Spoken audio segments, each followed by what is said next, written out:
이 자료는 우리 KNOU 위클리 하고 방출TV 이제 유튜브 여기에서만 여러분들이 보실 수 있으니까 또 많이 시청해 주시기 바랍니다. 예, 여러분 안녕하십니까, 권수열 교수입니다. 이 코로나 때문에 여러 가지 사회도 많이 변화가 됐지만 이제 우리 학교 교과 과정이라든지 이런 것들도 많이 좀 변화된 것들이 많네요. 올해는 이제 코로나 때문에 과제물로 평가를 하도록 바뀌어 있죠. 평가도 좀 땡겨졌습니다. 11월 24일까지 과제물 제출을 완료하는 걸로 이렇게 되어 있을 겁니다. 여러 가지 변화된 것들 여러분들 잘 유념하셔서 늦지 않고 과제물 잘 제출하시기를 바라겠습니다. 기말 과제물 그 범위는 여러분 강의 6강에서 15강까지 배운 그런 내용들이고요. 이미 여러분들께 그 공지해드린 과제물 문제는 총 10문제 정도가 지금 공지가 되어 있죠. 그 중에서 화학적 처리가 한 4문제 정도, 또 생물학적 처리가 한 6문제 정도 이렇게 출제를 지금 해놨습니다. 좀 중요한 내용 몇 가지만 좀 오늘 말씀을 드려볼까 합니다.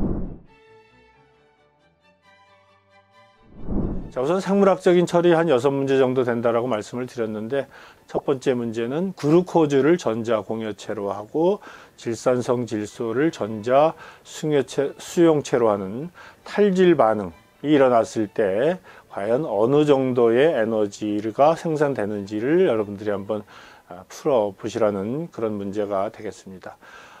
글루코즈하고 그 다음에 질산성 질소의 산화 또는 환원 반쪽 반응식 등을 이용을 해가지고 총괄 반응식을 여러분들이 만들어 주시면 쉽게 깁스 자유 에너지량, 발생된 에너지량을 구할 수가 있죠. 제가 강의를 통해 가지고 여러 가지 사례들에 대해서 에너지를 구하는 방법들을 소개를 해놨으니까 여러분들이 강의만 잘 들으시고 정리하시면 될 거라고 생각이 됩니다.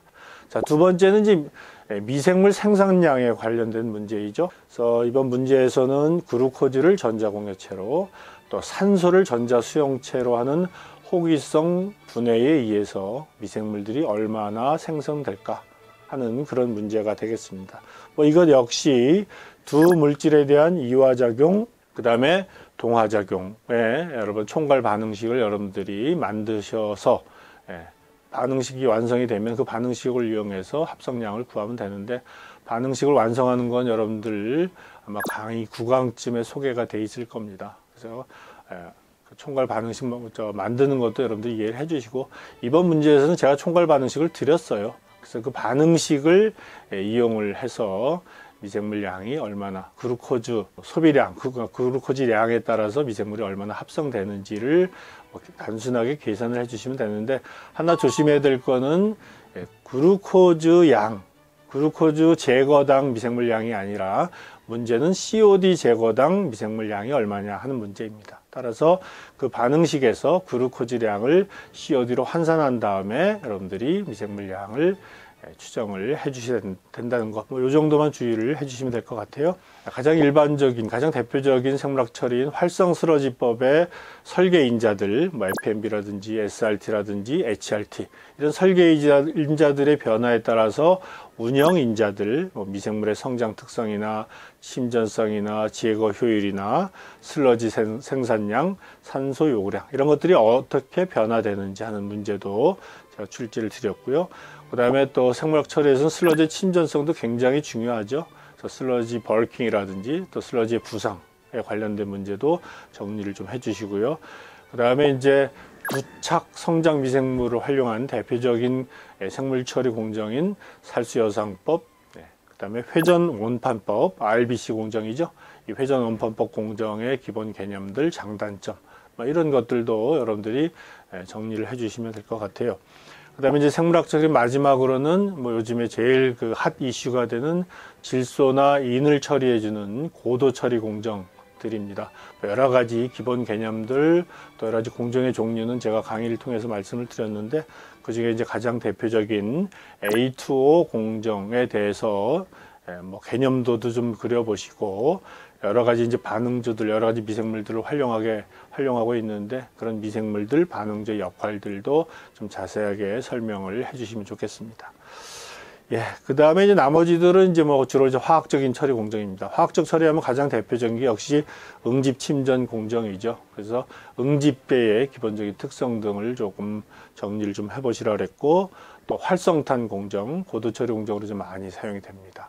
활성탄 공정의 종류라든지 또 특성 이런 것들도 한번 정리해 보십시오. 예, 그 다음에 이제 보통 처리 공정의 맨 마지막 단계가 주로 이제 소독 공정입니다.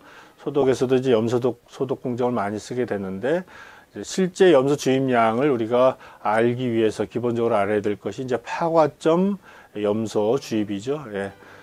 브레이크포인트 클로리네이션이라고 하는 그런 기본 개념들을 여러분들이 정확하게 이해를 해야만 얼마나 염소를 주입해야 되는지를 우리가 알 수 있기 때문에 그 개념들을 좀 그림을 그려서 이해도 좀 해보시고 설명을 좀 해주시고요. 그 다음에 소독에서 또 오존 공정도 많이 쓰니까 오존 시스템에 대해서, 오존 소독에 대해서도 좀 정리를 좀 해보십시다. 그 다음에 이제 화학적 산화 공정들이 있죠. 뭐 여러 가지 화학적 산화제를 이용을 해가지고 생물학적으로 처리가 어려운 그런 유기물들을 이제 처리하고 있는데, 그 중에서 이제 가장 대표적인 펜톤 산화를 이용한 고도 처리 산화 공정에 대해서도 설명을 좀 해주시면 될 것 같습니다. 뭐 이거는 이제 과제물이라기보다는 주관식 문제이니까 여러분들이 형식을 꼭 갖추실 필요는 없고요. 문제에서 요구하는 내용들을 논리적으로 자세하게 설명을 해주시면 될 것 같고요. 뭐 전체 분량은 한 5페이지 이내면 되겠고요. 또 문제가 10문제니까 10문제당 분량을 어느 정도 해야 되는가. 문제에서 요구되는 내용들이 다 포함이 되면서 배점을 고려해서 답안 분량을 여러분들이 결정을 해서 작성을 해 주시면 될 것 같습니다. 자, 이 과제물 관련해서는 늘 제가 이제 부탁드리는 거는 표절 문제이죠. 여러분들 동료들끼리 같이 상의하는 건 좋습니다만은 과제물 제출할 때 똑같이 제출하시면 안 되고요. 또 시중에 보면은 여러 가지 또 우리 학교 학생들을 위한 시중 많은 자료들이, 외부 자료들이 만들어지는 걸로 알고 있는데, 그런 것들도 여러분들이 참조는 하시되 절대 똑같이 쓰시면 안 됩니다. 아마 이번 학기 이 과목을 듣는 학생들은 대부분 이제 이번 학기를 끝으로 졸업을 하시는 그런 4학년 학생들이 많은 걸로 알고 있습니다. 자, 우리 학교에 오셔서 정말 열심히 학습해 주신 것 수고하셨다는 말씀드리고, 또 감사드리고, 여러분 졸업 후에도 여러분들 미래에 항상 큰 발전이 있기를 기도하고 또 기대를 하겠습니다. 여러분 그동안 수고들 많으셨습니다.